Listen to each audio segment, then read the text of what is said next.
Hello, good morning, Baganga. Good morning lahat ng taga Baganga. Hello guys. Thank you for watching. Hello mga taga Baganga. Uh, Shout out ako dyan sa mga friend natin dyan sa relocation at saka sa baboy, purok baboy, dawis, at saka sa Padada 1, Padada 2, and Riverside Settlers, and Purok Malinaon, and Purok Lansunis. Hello, shout out ako sa inyong lahat dyan. Good morning, good morning. Hello po guys, good morning, good morning. Nagbabalik naman si Kuya Pit. Sama-sama tayo sa bagong silang. Mga kaibigan, happy araw ng Baganga. October 19 po ang araw ng Baganga. Hello guys, thank you for watching mga followers ko. Maraming salamat sa lahat ng mga followers ko, especially kay Meta. Hello po. Sana patuloy natin ang programang ito para sa lahat. Ako po ang inyong lingkod, si Peter Paulinho Gonzales. Yan po. Mga guys, magsisimula na tayo sa aking story. Mayroon po, abangan nyo po kami, October 19. Diyan po ang sama-sama po tayo, October 19, lahat-lahat ng taga Baganga. Abangan nyo kami sa October 19, ang bagong silang ng mga darating na bagong silang. Ipakita ko sa inyo ang bagong silang. Lahat-lahat nandyan na kami, lahat-lahat dyan, especially sa taga Barangay Central. You make change. Panahon na para magbago. Okay, ayan po.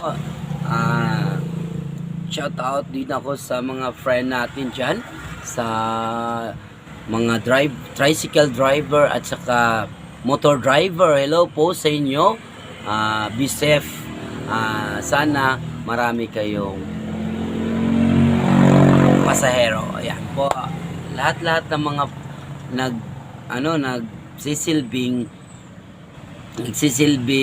nagsisilbing motorcycle dyan at tricycle driver.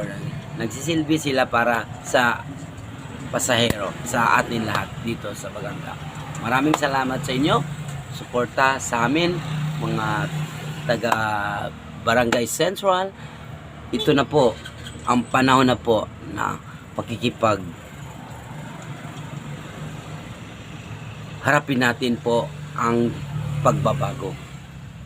Hawakan natin ang lahat ng ating mga kamay para sabay-sabay tayo itaas ang dalawang kamay at hawakan sa pagbabago. Ang Barangay Central, baguhin na. Mayan po mga kaibigan. Ito po si Kuya Pete Vlogger, nagsasabi ng simulan na ang pagbabago. Yan po. Shout out din ako sa mga sa bagong silang dyan. Special po to sa mga bagong silang. Ito po, isa-isahin ko lang po. Shout out ako dyan kay Alnor Alipaspas Lanaban dyan sa Purok Lansunis. Ito po, graduate po ng education. Nagtatrabaho siya dati po sa Holy Child sa Puyong, dyan kang Puyong. Nagtatrabaho po siya dati po sa, nagtuturo po siya dyan sa Star Child dyan. Nagtuturo si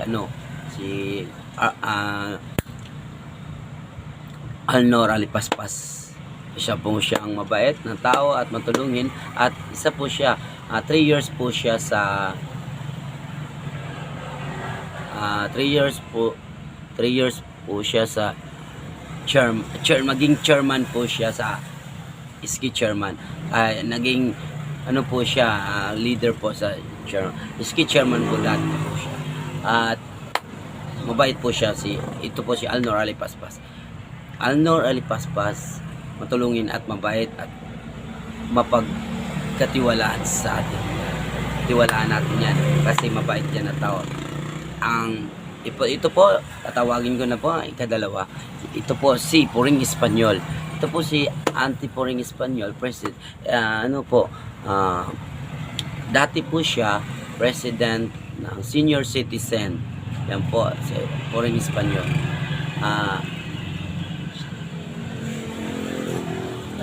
Guys,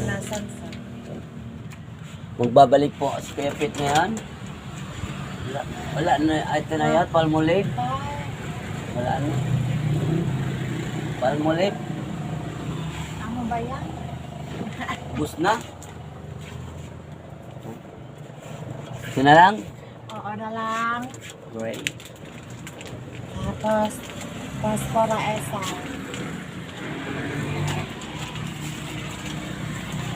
Kulit bilat. Pilit siya.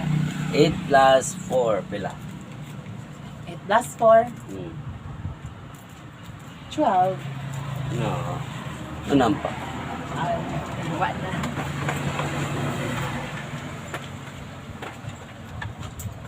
Ayat.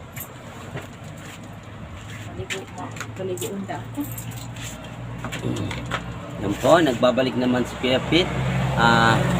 Si Puring Espanyol po, dati po yung senior president. Lahat ng mga senior diyan sa sa lungsod sa Baganga, 18 barangays po ang hinawakan niya. Mabait po siya, si Puring Espanyol, taga Barangay Central. Ito po, ipakilala ko sa inyo, si Puring Espanyol. Ito po, kilala niyo na po to.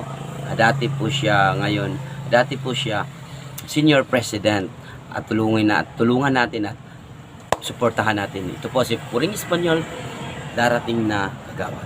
Ito po, katatlo po, si Henry Kim Padilla. Si Henry Kim Padilla po ay isang mabait at matulungin na tao at maasahan po natin kasi may siya, may talent. Ito po, ang pinakamabait rin na si Maris Krabi. Si Maris Krabi ay dati po siya iski president sa ating Davao Oriental at dito sa lungsod sa Baganga. Isa po siyang chairman ng ating bayan. Ito po anak po siya ni Binok Krabi, dati pong Barangay Central Kagawad. Ito po si Maris Krabi, anak po siya ni Binok Krabi. Suportahan po natin, huwag natin kalimutan. Yan po ang ating darating na mga kagawad. Ito po si Boyboy Tindugan. Hello guys. Si Boyboy Tindugan ay isang mabait at matulungin sa kapwa-tao. Lapitan niyo lang siya. Mabait yan. Alam ko yan. Kasi lahat-lahat ng kontrata niya, construction worker po siya. Mabait po yan. Alam ko yan kasi iniisa-isa ko po yung mga taong bilang. Mga kaibigan, magbabalik mamaya si Kuya Pit Vlogger.